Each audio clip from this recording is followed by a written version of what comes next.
Hello, my name's Alan Barr and I am the Admissions Coordinator for Physics. I'd like to give you a few tips about preparing for the Physics Admissions Test, or the PAT.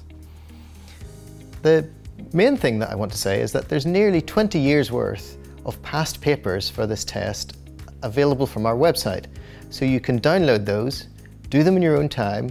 There's solutions for some of them that you can check as well. And those past papers will give you a really good idea as to the level of difficulty of the PAT and how you can try and get the questions done in the limited time available. This year, the format of the test will be a little bit different. It's going to be an online test with both the questions and the answers presented on a screen. You'll be able to work at it by yourself in your own time, and then you'll choose the correct answer or answers from the options available on the screen. You won't be able to bring your own physical calculator into the PAT. The calculator that you'll use will be the one that's provided as part of the screen on the system. We're going to provide a sample test such that you can get used to the environment, the answering the questions on the screen, and also familiarise yourself with the online calculator.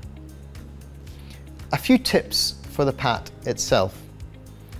The first is that you might want to read through the test from the beginning and check every question before you get started. That way you can see which questions you think are easiest, which ones are hardest, and you might be able to start with the questions that are easiest to you first. The PAT is a difficult test. Quite often the average mark is about 50% on this test. So if you're getting 60 or 70%, then even though you might feel like you're missing a lot of questions, you could still be doing really well. As a result of that, you need to think about what you do if you come up against a hard question. So if a question's difficult or it's costing you a lot of time, don't spend a lot of time on it. Move on to the next question and pick up the marks that are easier for you.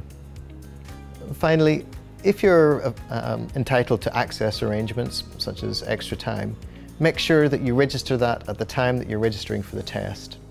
That way, we'll make sure that you have the right access arrangements for you. And finally, on the day of the test itself, the very best of luck.